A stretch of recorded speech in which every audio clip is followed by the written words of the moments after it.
All right, let's go ahead and get started. Gary, what's up next? First policy session today, Commissioners, is Development Services Wildfire Response Plan. We have Dan Johnson and Cheryl Bell from Transportation and Development to present. Go ahead, please. Great. Good afternoon, Commission. We are here to share some thoughts. I know you all may have some thoughts you want to share with us as well about some ideas to help those citizens of our county that have been affected by the fire. I do want to, as we move from this response to this recovery phase of the event, let all of you know that we've been thinking about this thoughtfully and strategically, and we think we have some great ideas. Some are underway and some are planned, and we'll share that with you. I'm going to ask Cheryl Bell to share that with you shortly. She's joining me, our Assistant Director of Development.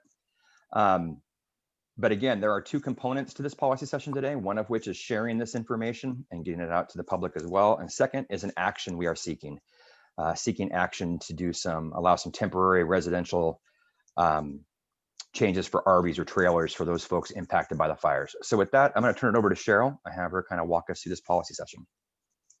Well, good afternoon, Commissioners. So as Dan pointed out, I'm going to share with you kind of where we are and what we've been doing, and then the proposals that we have in front of you, and then go through this pretty quick because I know you have a lot of questions that you want to ask. So really, as the community begins recovery, development services teams are going to play a key role in helping people recover their sites, repair and rebuild damaged and lost structures, and recreate their homes. So really, DTD, what we do every day is we help people build buildings, and we take great pride in our collaboration and our customer service. We've expanded this daily commitment to really help with the wildfire responses. So here's what we've done so far. We assisted the county's Emergency Operations Center and the PIO in developing web content that provides customers with really specific and clear information for the repair and rebuilding process. It establishes a course of action because really, unlike our typical customer who has time to really think about their project and dream about it, wildfire victims are being thrust into the development process.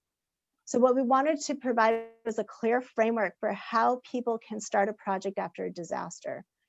So the first steps are focused on debris, clearing debris and obtaining financing, because these are really specific and important for disaster recovery.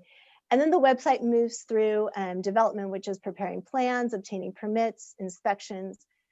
We modeled this after the excellent example of Napa County, which led to recovery from the Hennessy fires.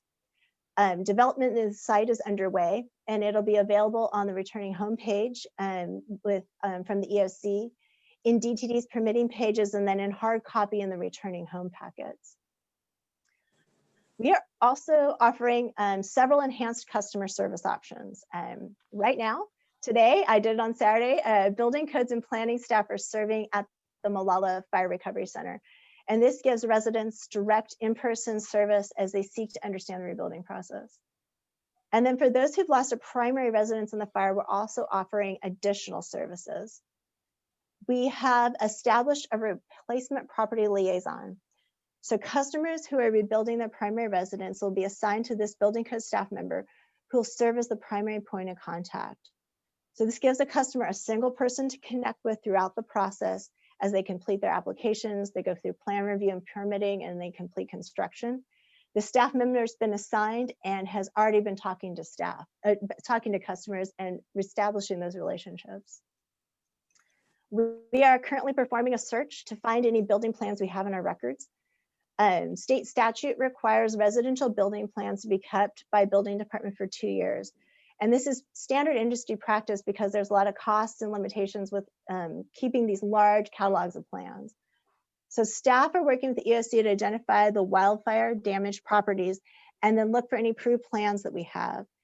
If we have these drawings, we're going to provide them at no cost to customers. And if they are going to use those exact plans on the same footprint for rebuilding, we can waive the plan review fees for them as they do that. Building codes is also going to be offering rapid permitting for replacement of primary residences. So when these homes are going to be submitted for permit, the applications will go in the front of the queue and they're going to be expedited through the process. To do this, DTD is going to need some additional staff because we are very lucky with COVID and we are experiencing pretty strong permitting right now. We're going to be using our existing third-party plan review contracts and some intergovernmental agreements to provide this on-call services. And these on-call services are already accounted for in building codes approved budget. So that kind of tells you what we have been doing and the efforts we've got underway. And this brings me to the programs we're proposing to help with immediate recovery and which require action today from the board. So I have 2 items for your consideration. First is a pathway to provide temporary residence in an RV or trailer if somebody's lost their primary residence in the fires. So staff from planning, code enforcement, and county council have been looking into options that would allow those who lost a primary residence to live in an RV or trailer on their property or as an invited guest on property within Clackamas County jurisdiction. As part of this program, we've also been looking into waiving the building code fees related to establishing temp power, water, sewer, and sanitation services for these RVs or trailers. So put this in the packet, we've been talking about it, but then with all emergencies, things move really quickly. And since I wrote this worksheet, we found out that state LCDC, the Land Conservation Development Commission, is going to be doing some emergency rulemaking related to housing and specifically talking about temporary and emergency housing, and it could address this wildfire support.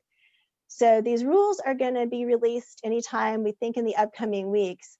And if the board would like staff to proceed looking into this option, we are going to wait to see what these rules provide, because any work that could be done by staff could be redone by the rules, or we could have some new tools presented in these rules that really we don't have access to today. But before staff do anything and proceed further with exploring this issue, we're asking for direction from the board today. And if the board directs staff to continue with this program, we'll come back in a future policy session, present options for temporary residences in RVs or trailers that'll be in alignment with state land use law and that include this temporary rule when we have access to it. So secondly, we're seeking approval to waive some fees related to immediate site access and cleanup. The fire damage assessment teams have identified the need for tree removal that can involve some street closures, and then for minor driveway repairs to access sites.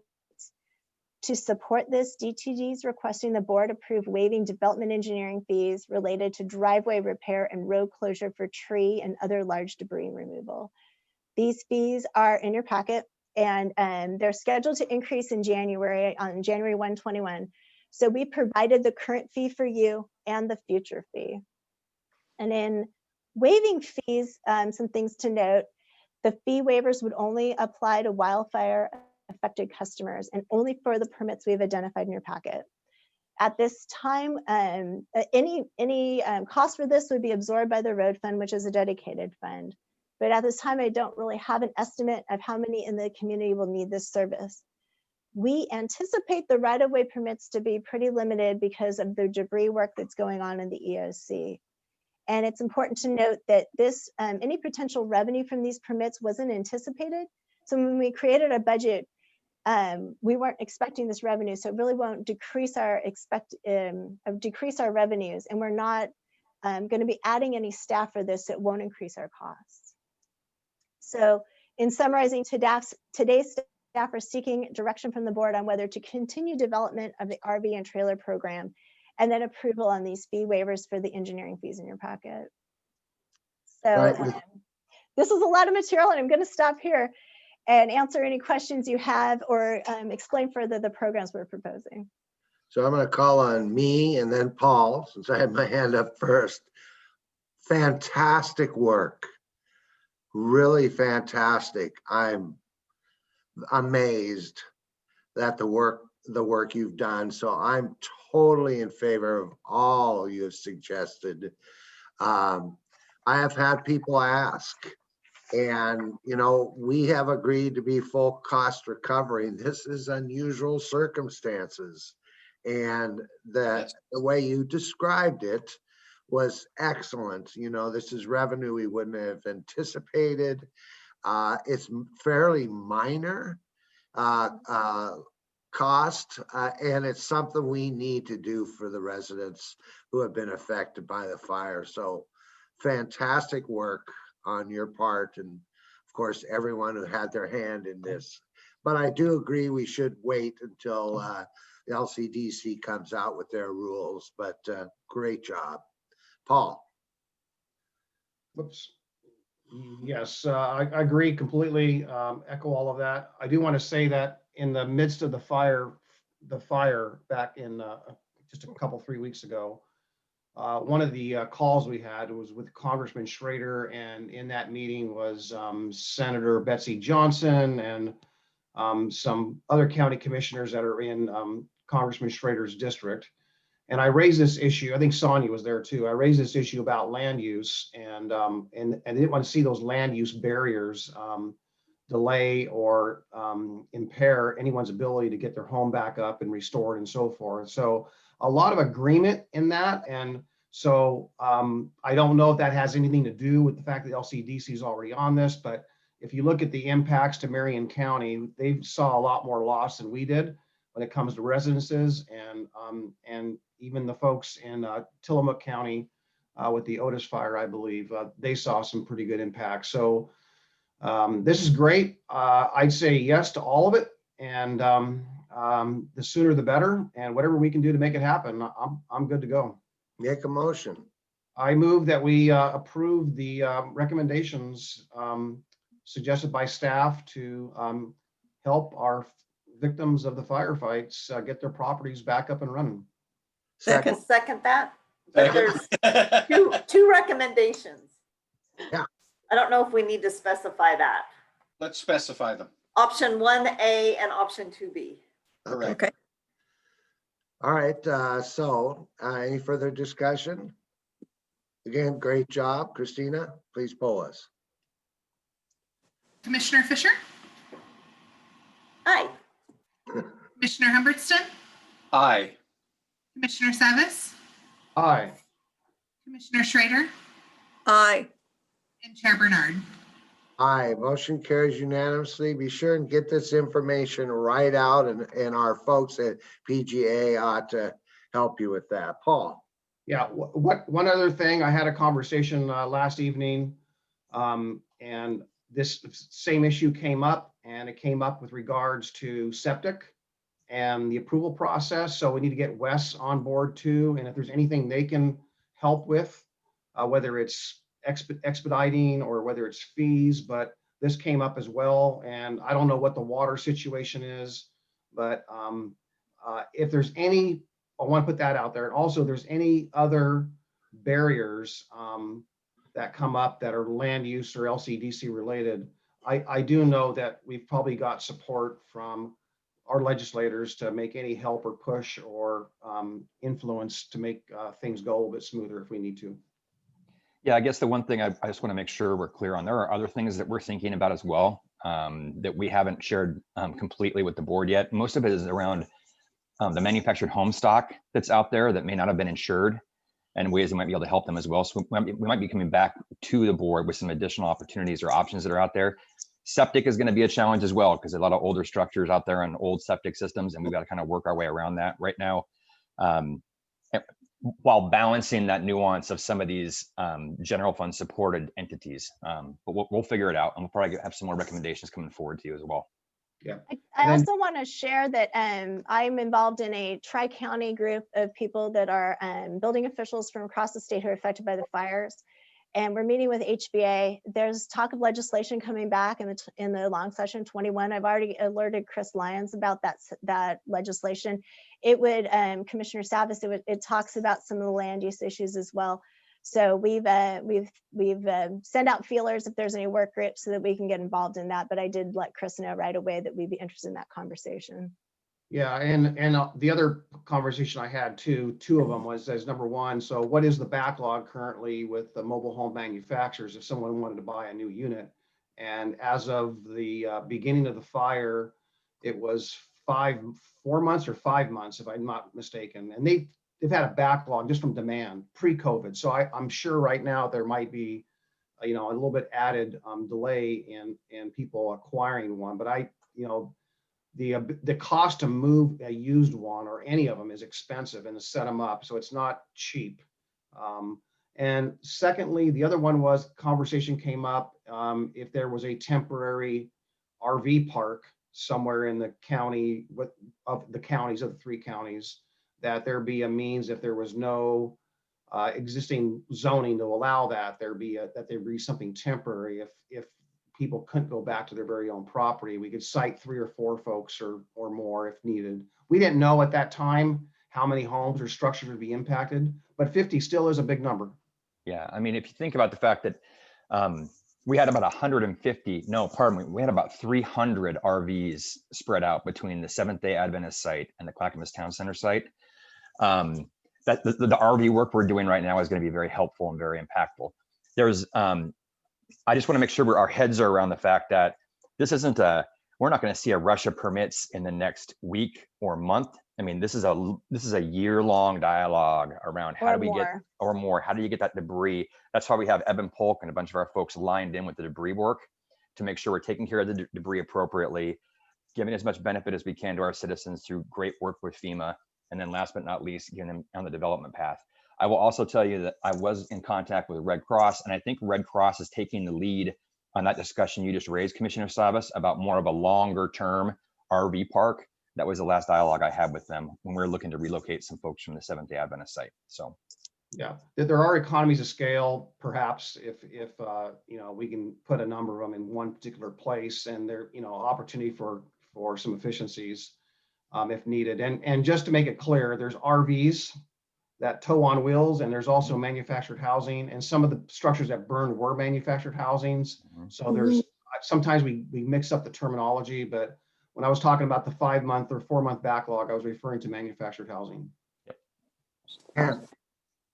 Yes, for people who can't necessarily hook back up to on their own properties in this process, we do have full hookups at the fairgrounds. So a discussion with the Fair Board on the possibility of temporarily sheltering people there while a building process is going on or something like that might be a good discussion to have. we'll follow up with Nancy and EOC and have that dialogue. Thank Okay. you. Okay, good work. Thank you. Thank you. Thank you, Gary? commissioners. Thank you. Thank you. Gary, what's up next? Our staff's not here yet for the next session, so could we take a short break, please? How long? As soon as we can get them in the room. 5 Oh, minutes, okay, 10 minutes? Well, 10 minutes is the next session. 10 10 minutes. minutes. All right. Thank you.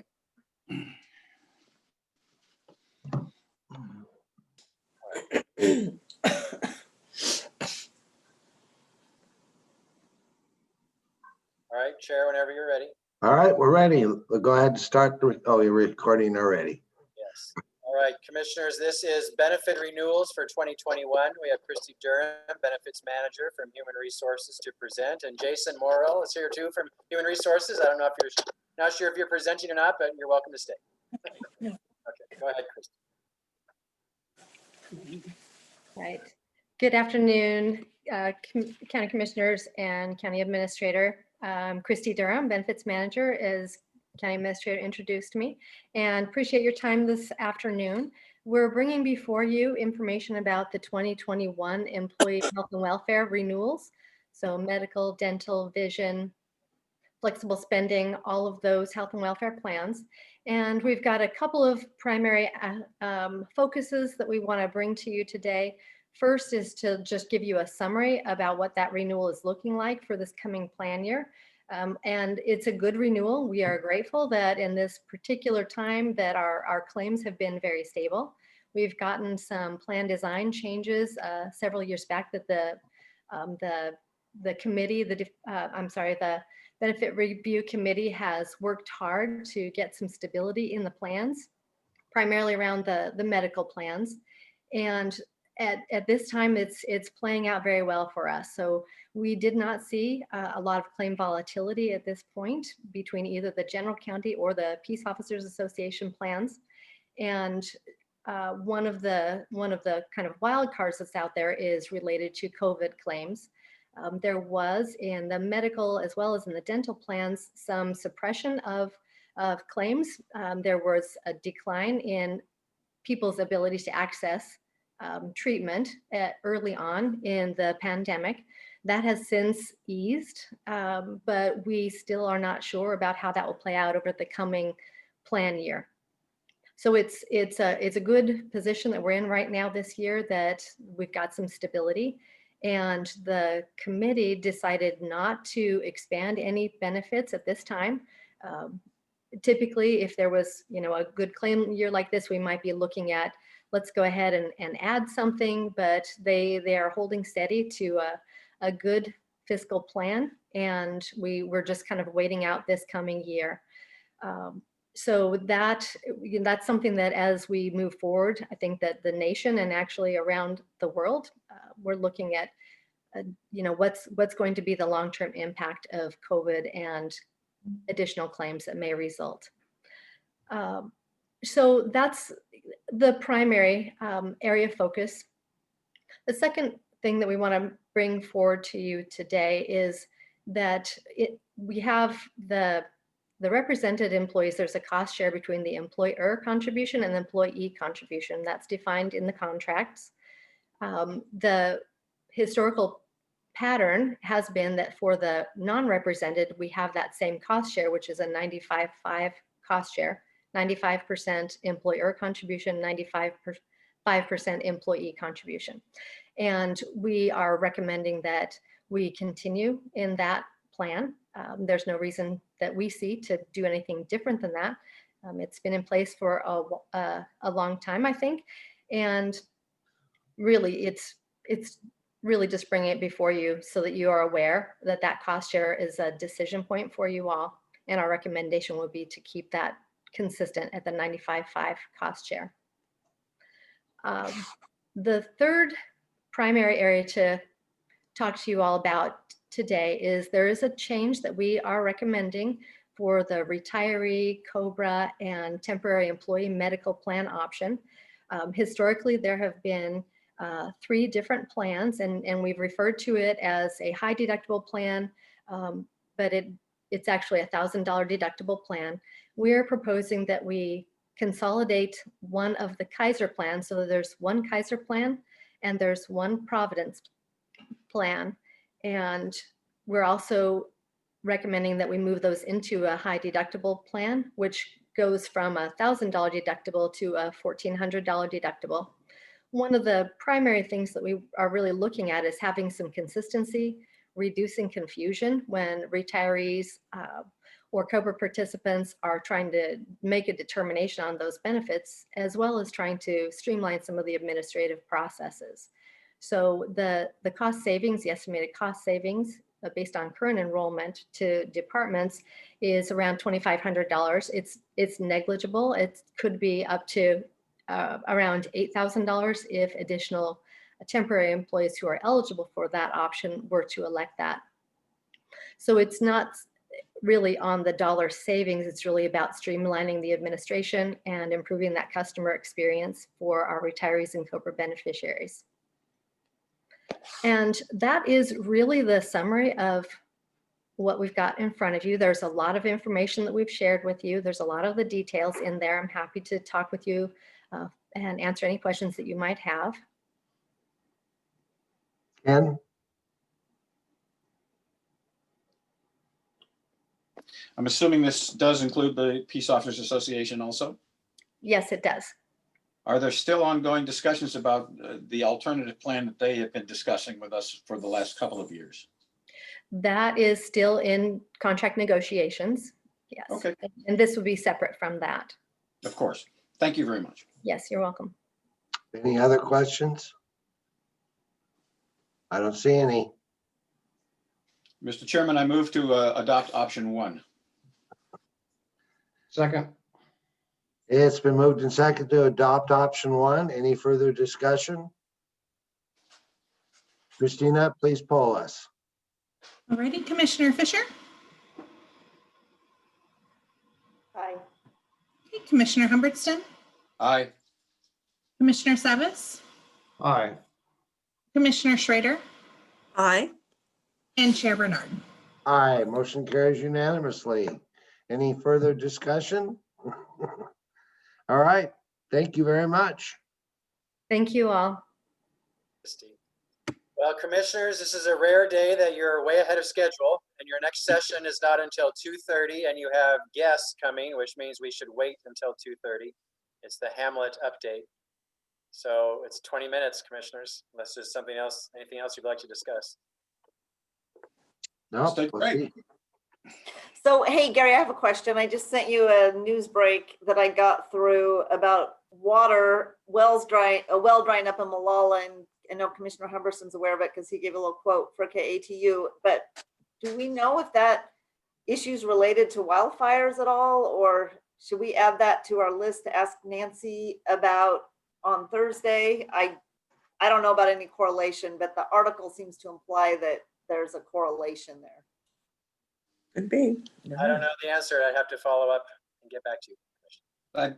I believe the homeowner thinks it was related to the fires and they're waiting to see if the water table will recover. It may have to do with the pumping of water to fight the fires. I don't know for sure. We did arrange to get water to them. So right now it's basically one of those on hold kind of situations. They don't know if they're going to need to drill a new well, drill that one deeper, who knows? Well, I appreciate you knowing about this, Ken, but it's like, oh, whenever we hear about challenges with water, it's like, no, it's one of the, such an important part of our sustenance, right? Anyway, Yeah. I just wanted to just flag that. I sent the little article, it's a very short article to Gary. I'm happy to send it to, it's not that, doesn't say anything more than we've discussed, but I'll follow since up. we have 20 minutes, it's like, oh my gosh, gift of time, right? Right. I'll follow up for you, Yeah, Commissioner. there is one more element, and that is that this time of year, we have the lowest stream flows in the rivers. And sometimes the rivers have the ability to recharge some of the wells from, how the water permeates and finds its way. And because sometimes if this is a low stream flow, some of the people that have water rights can't irrigate very well. So they'll tap well water more often in low stream flows. So Ken's response is pretty well spot on. You just got to really wait to see if it recharges and everyone's good. And I'm sure the forest fire helped do some drawdown for those who had pumps that didn't catch on fire. So, yeah. There's an interesting geography that, if I remember it correctly, but the water source for the southern part of the county vis-a-vis the mountains to our east is different than what we get here in the central part of the county to the northern part of the county. And then, of course, what they get from Bull Run is a different source going to Portland. Even though they're all off the same mountain range, they're basically different water aquifers, for lack of a better term. All right, we'll see you at 2:30. This session, commissioners, is the Hamlets 2020 annual update. We have Katie Wilson from Public and Government Affairs and the leadership of the 3 counties Hamlets here to present to you today. So Katie, would you please start off? Sure. I know that we have a condensed policy session today than what we normally have for the Hamlets, so I will keep my introduction short. But as you know, we have 3 Hamlets here in Clackamas County, and that is the Hamlet of Beaver Creek, the Stafford Hamlet, and the Hamlet of Malino. And the Hamlet program is unique to Clackamas County. It's a program that helps connect our rural communities with the county government, and our Hamlets meet monthly. And this past year has been a little bit challenging because of all of the things that 2020 has thrown at us. But I've been really impressed with how our Hamlet leaders have stepped up and continued to be conduits for their community to stay connected with the county. Even in times when they weren't able to meet, our Hamlets, the Hamlet of Beaver Creek, for example, put together a fabulous lunch program for students in their communities when schools shut down. The Stafford Hamlet has stepped in and put together a community vision plan, and the Hamlet of Malino has been working to stay connected with their community and find new volunteers. We've recently started supporting the Hamlets with virtual meetings to help keep them connected with their communities, and so they could keep moving forward with their business. We do know they weren't able to host their community events this year, and that was a disappointment for all of them. But we're looking forward to next year, and I will turn it over to James Tapp with the Malino Hamlet to tell you a little bit about what they've been up to this year first. James, are you there?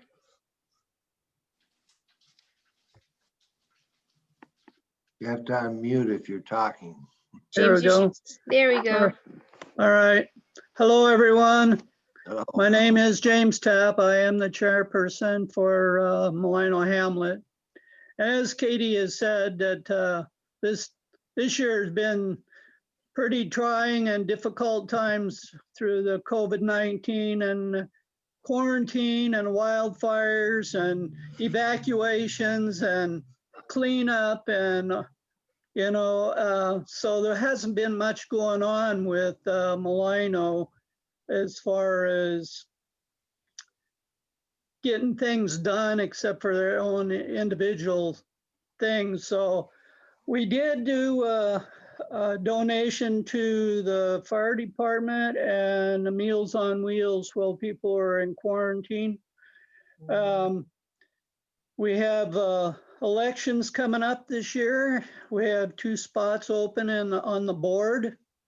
And we have, I think there's at least 2 candidates, and hoping that there's some new ideas and fresh ideas to help the people along. As far as our budget this year, because we didn't have our annual barbecue and we didn't do anything for community events, so the funds that are in the are available to us now are going to be able to support us for the next year. I guess that's about it because it's very short and sweet, and there wasn't much to do for this year. So that's all I have to report on. Any questions? I don't see any hands up. Thank you, James. Thank you. Thank you, James. Thank you, Katie. We really appreciate you. Go ahead. That's okay. I'll get a hold of you later. Some of the people are concerned about the elections, and I need to talk to you about that. We can do that. Okay. Talk to you Thanks, later James. then. Bye. I do have just one question Oh. for James, and that is, did they have the fly-in? No, we didn't do the, because of quarantine and stuff, we didn't do pancake breakfast as we usually do, and we support that. The Milano Hamlet supports that. We'd go down there and work and stuff for them and help them with that. But because of that, we haven't been able to do anything. Okay, that understandable. Thank you. Thank you. Miss those hamburgers and hot dogs too. Yeah, I know. Maybe next year, All right. Thank you. Okay. Thanks, James. We had planned on moving on with the Stafford Hamlet, but I see that Bill Mark fell off. Tammy, would you mind going next? And I'll give Bill a call and see if he's having technical problems. Absolutely. Okay. They're making too much wine at Stafford, I think. Thank you, Tammy. Of course, absolutely. Okay, I actually do have something to read that my board approved, and so I just wanted to go ahead and read it, and then maybe we'd have an opportunity to chat. So good afternoon, commissioners. Thank you as always for this opportunity to share with you our year and to discuss how in the coming year we can better serve our citizens. Before I begin, I'd like to take a few seconds to introduce our board. We're not all here, but I'd like to mention their names. Vice Chair Bill Merchant, who has been serving the community on the CPO board since the late 1980s. The Hamlet's first chair in 2006 and on numerous county subcommittees. Cheryl Burkert is our treasurer since joining the Hamlet board in 2011. Our secretary, Jessica Cernak, is with us since 2018. And directors at large, Kenny Cernak and Jack Hipp since 2017, and Joe Matteo in 2018. For me, this is a dream team of creative, dedicated, and willing citizens focused on a safe and healthy community. I am honored and thankful for their service.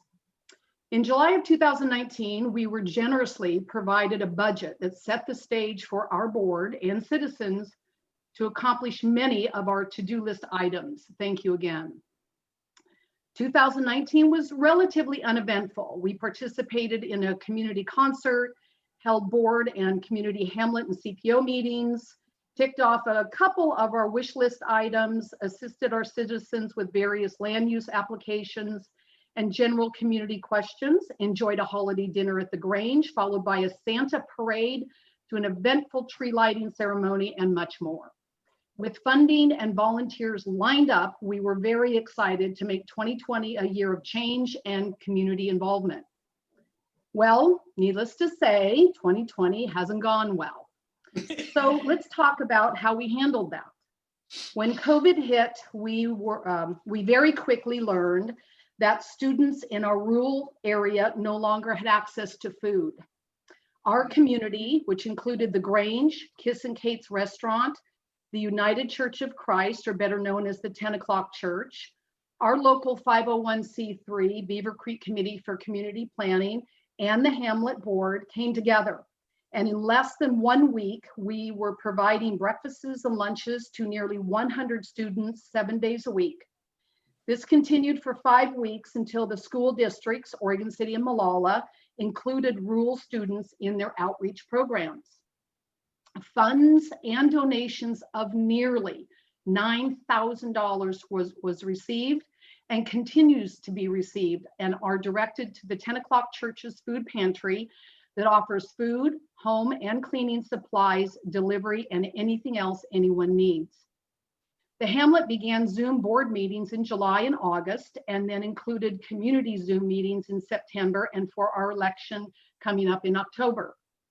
With the extensive county budget cuts, our Hamlet took a hard look and needs at least $1,500 a year to operate. Fortunately, we had $1,428.78 in our checking account, and the county generously made up the difference of $71.22 to support our Hamlet for the 2021 year. Again, thank you.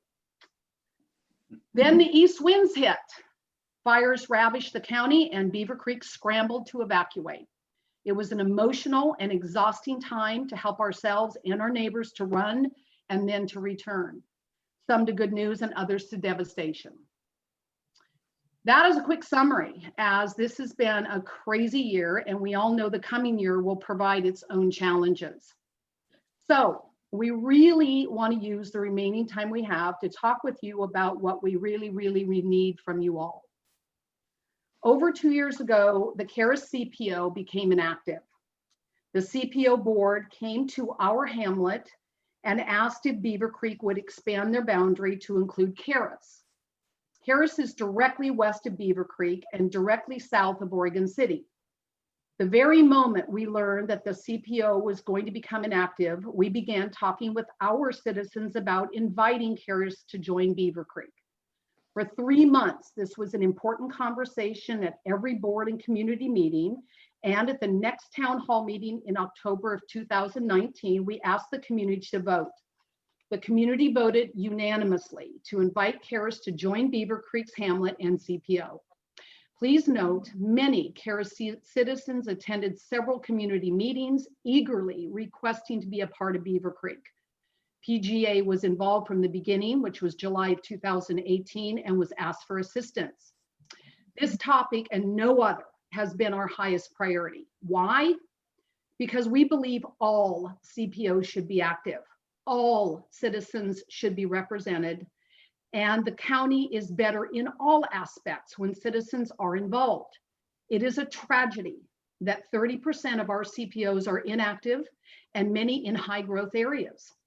Karis is just south of a city that has no respect for responsible development and growth.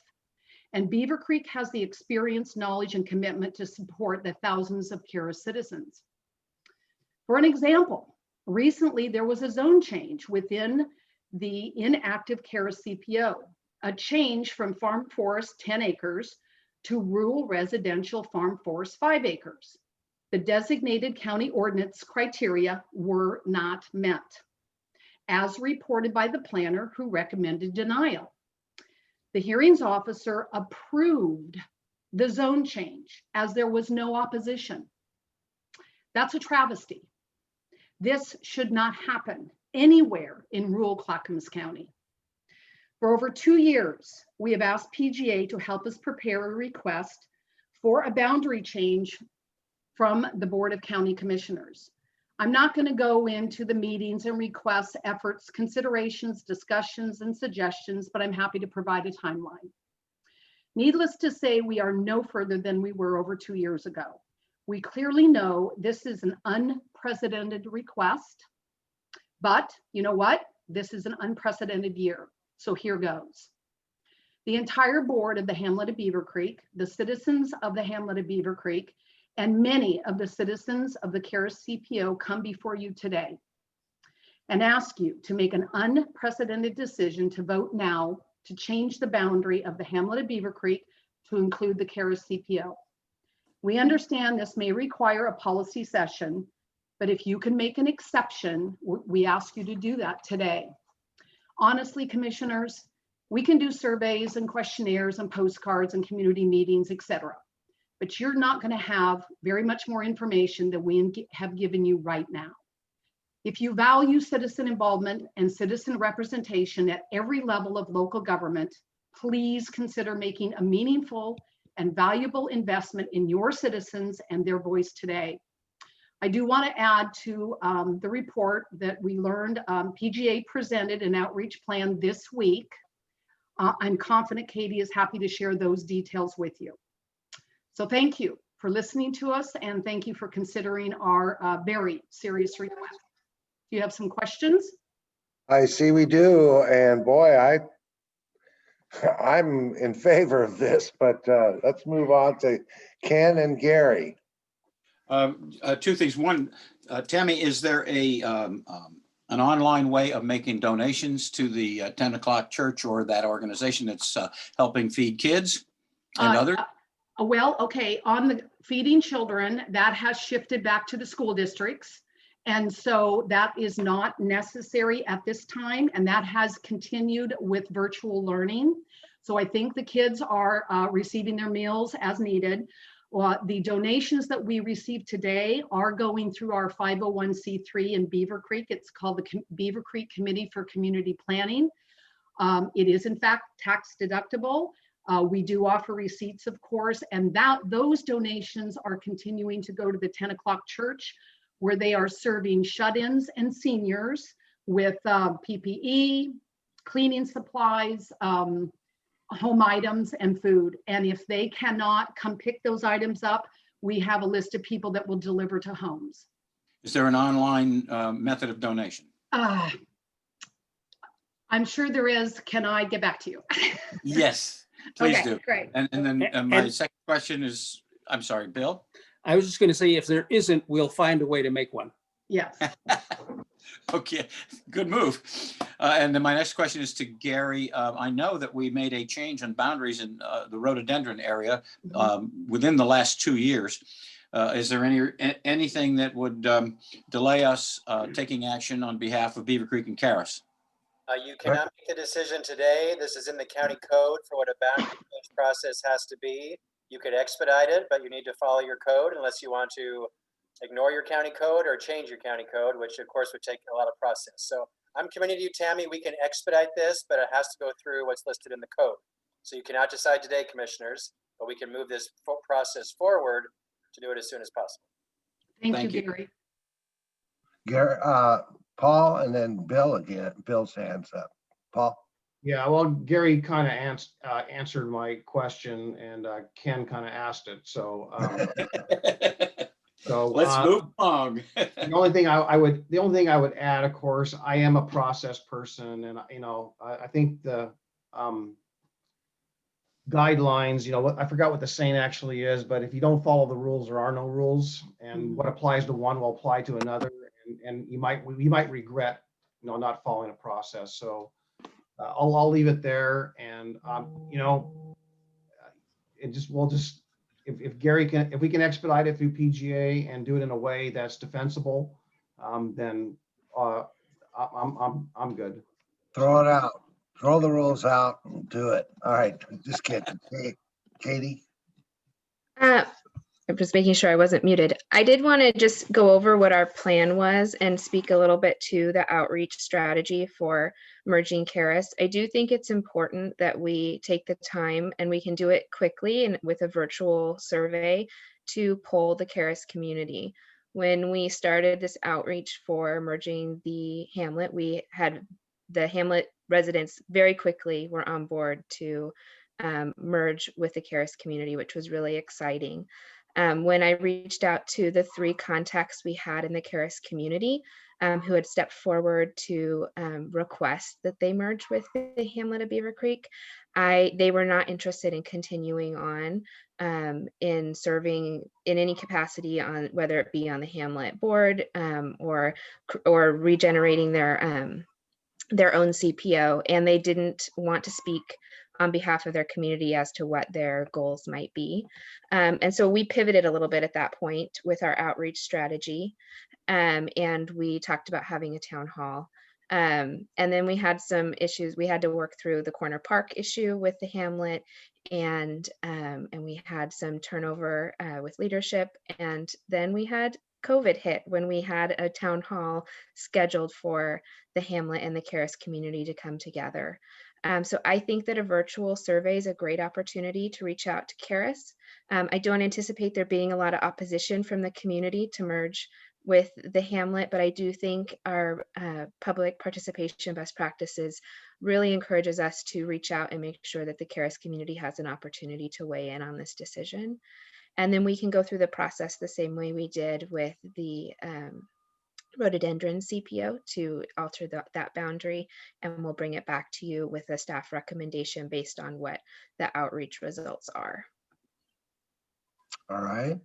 Any other questions or comments? So, I mean, I'm totally in favor of this. I'd be nice if, I promised Gary wouldn't add any more priorities. Let's see what we can do before the end of the year. Great. All right. Thank you. Anything else? Oh, you've got another Bill's back. Yep, Bill Marked is here. If there's not more questions for the hamlet, and Tammy and Bill, are you guys finished before we move on? Mm-hmm. Okay. So we will turn it over to Bill Marked with the Stafford Hamlet.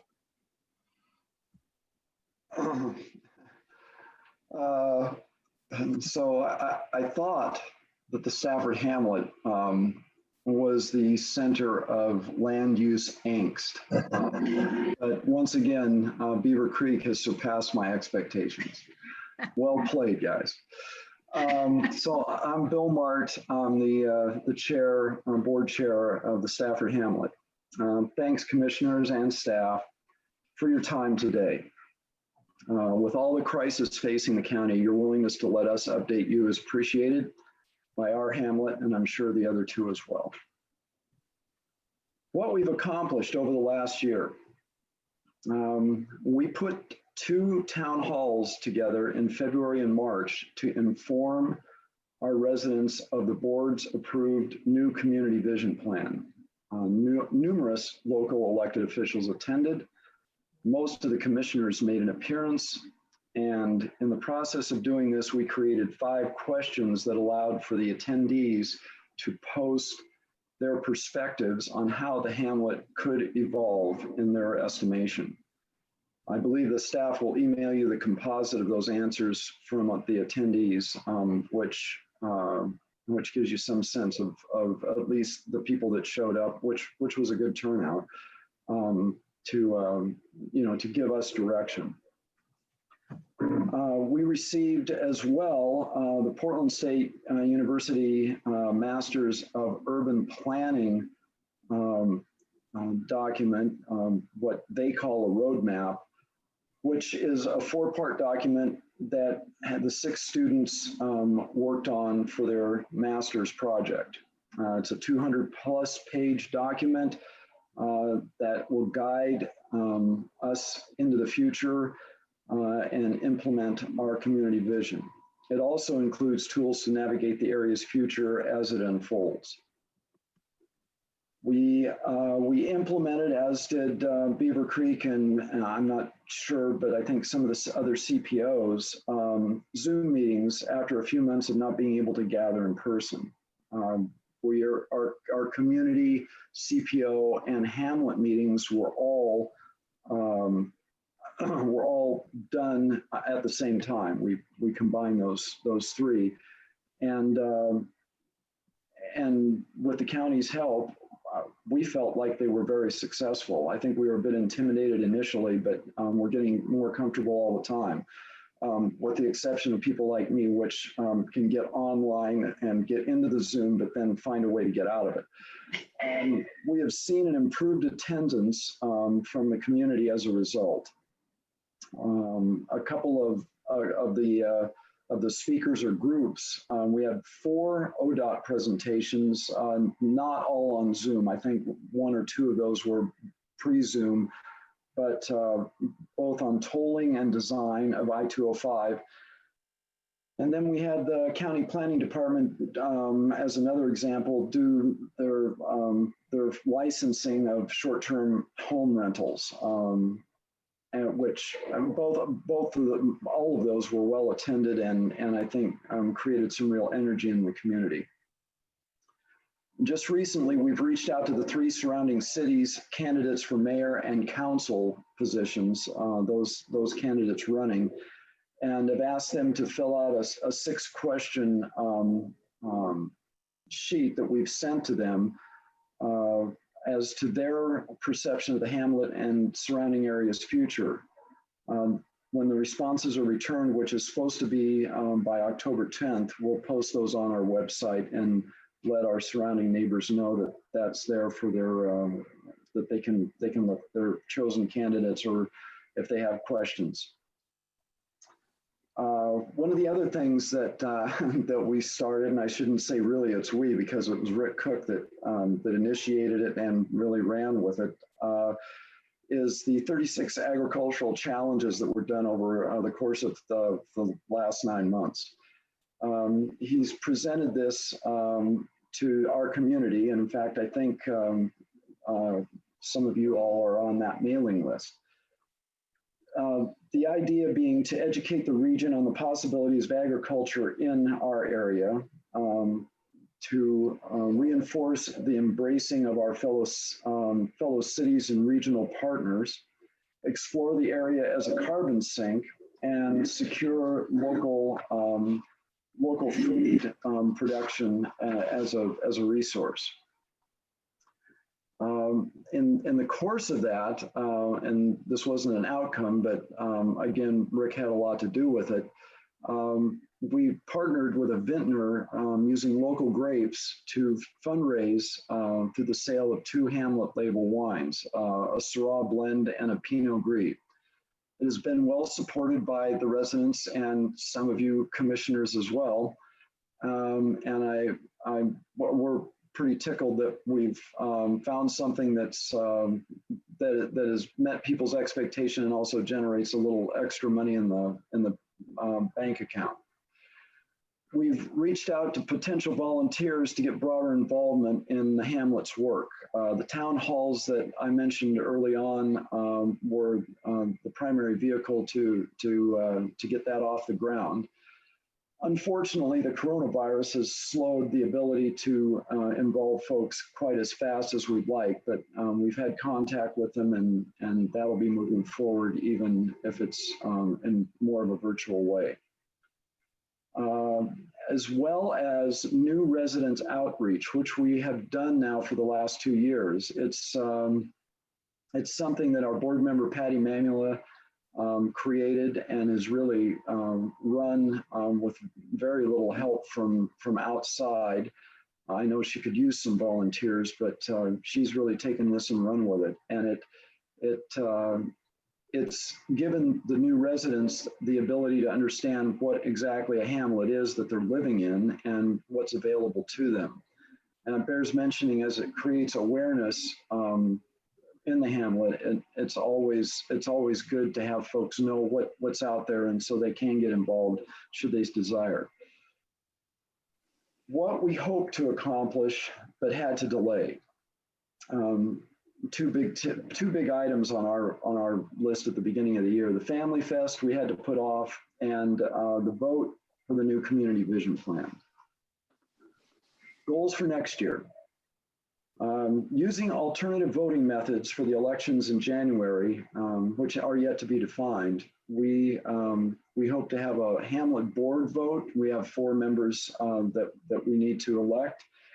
We have a CPO board, and that's 4 members, which it's been many years since we've had an area-wide election to fill those positions. And then obviously the new community vision plan will be voted on. So we're going to combine all of those in whatever format we finally arrive at, but that's to be done in January.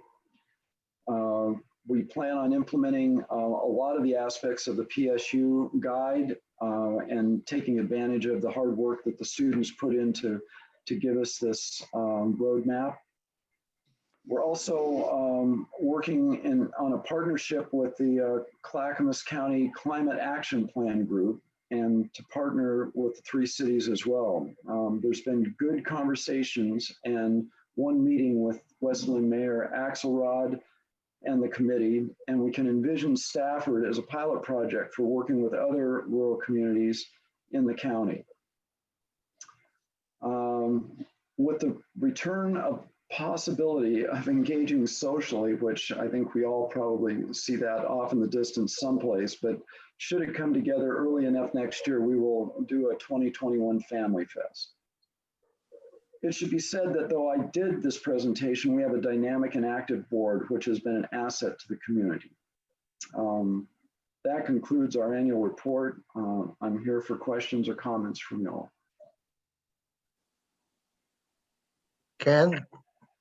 Yes, Bill, I heard you mention a carbon sink or carbon sequestration concept that you're interested in. Yes. I don't know what resources you currently have available to you, but we've just completed a carbon sequestration evaluation for the forestry lands that the county owns. So you might contact our business and community services folks to talk to our forester. They may be able to help guide you a little bit, or at least give you a little bit of information that could be helpful. That's fantastic. Thanks a lot, Ken.